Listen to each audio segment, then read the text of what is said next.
ஒரு கொதி வர பிக்னிக் ஸ்பாட்.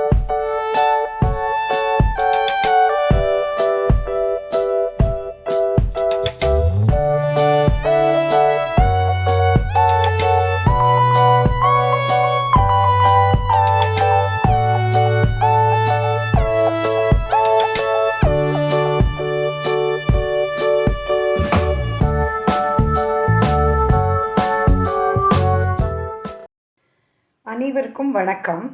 இன்றைக்கி கருப்பு பீன்ஸ் அதை கடைய போகிறேன். அதாவது நம்ம என்ன சொல்லலாம், கருப்பு பீன்ஸோட கறின்னு சொல்லலாம். அப்படி இல்லைன்னா பருப்பு கடையிற மாதிரி நம்ம அந்த பீன்ஸை கடைய போகிறோம். ரொம்ப நல்ல சத்தானது.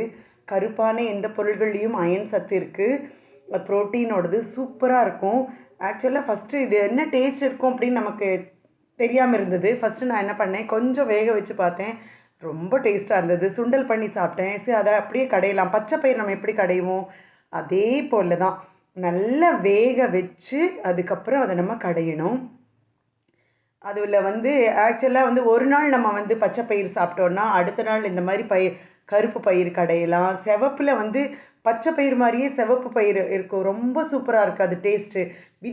விதமானது கடையலாம். எப்பொழுதுமே துவரம்பருப்பே போட வேண்டாம், பைத்தம்பருப்பே போட வேண்டாம். இப்போ ஃபிஜிக்காரங்கள்லாம் என்ன பண்ணுவாங்கன்னா, ஃபிஜி கண்ட்ரியில் இருக்கிற பீப்புள் எல்லா பருப்பையும் எடுத்து ஒரு கண்டெய்னரில் போட்டு மிக்ஸ் பண்ணி வச்சுப்பாங்க. அவங்க சொல்லுவாங்க, இன்றைக்கி நாங்கள் டால் தான் சாப்பிட்டோன்னு. ஸோ எல்லா வகை சத்தும் அதில் போயிடும். நல்லா வேக வச்சுட்டு அதுக்கு ஒரு நல்ல பெரிய பெரிய ஆவக்காய் மாங்காய் மாதிரி போட்டு வச்சுருப்பாங்க. அதை தொட்டுப்பாங்க. ரொம்ப சூப்பராக இருக்கும். தேவையான பொருள்களில் ஒரு கப்பு இல்லைன்னா உங்களுக்கு தேவையான அளவு நீங்கள் எடுத்து வச்சுக்கலாம். ஒரு கப்பு கருப்பு பீன்ஸ். அதை நல்லா குக்கரில், நான் இங்கே எலக்ட்ரிக் ப்ரெஷர் குக்கரில் வச்சுருக்கேன். நல்லா வேகணும். பாருங்கள், நல்லா வெந்துருச்சு. வெந்ததுக்கப்புறம் ஒரு கடாயில் கடுகு, சீரகம் பொரிஞ்சதுக்கப்புறம் பச்சை மிளகாய், வெங்காயம், பூண்டு எல்லாம் போட்டு நல்லா தக்காளியோடு சேர்ந்து நிறைய டொமேட்டோ போடுங்க, சூப்பராக இருக்கும் தக்காளி. நல்லா வதக்கிட்டு நேச்சுரலாக எந்த விதமான பொடியும் நான் ஆட் பண்ணல. அதுக்கப்புறம் தேவைக்கேற்ப உப்பு கலந்துட்டு வேக வச்ச இந்த கருப்பு பயிரை நம்ம கலக்கிறோம்.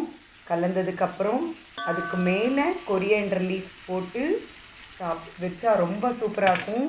அருமையாக இருக்கும். சப்பாத்திக்கு, பூரிக்கு சூப்பர். சுட சுட ரைஸில் சாப்பிடும்போது எக்ஸலண்ட்டு. அருமையான இந்த பயிர் நீங்கள் கடைஞ்சி அதனுடைய சுவையை நீங்கள் அனுபவிங்க.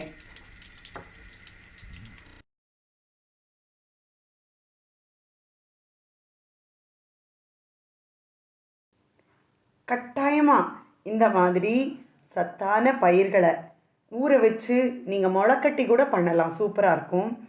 அடுத்த எபிசோடில் உங்களை சந்திக்கும் வரை நன்றி. ராஜாதி ஃபேமிலி கிச்சன்.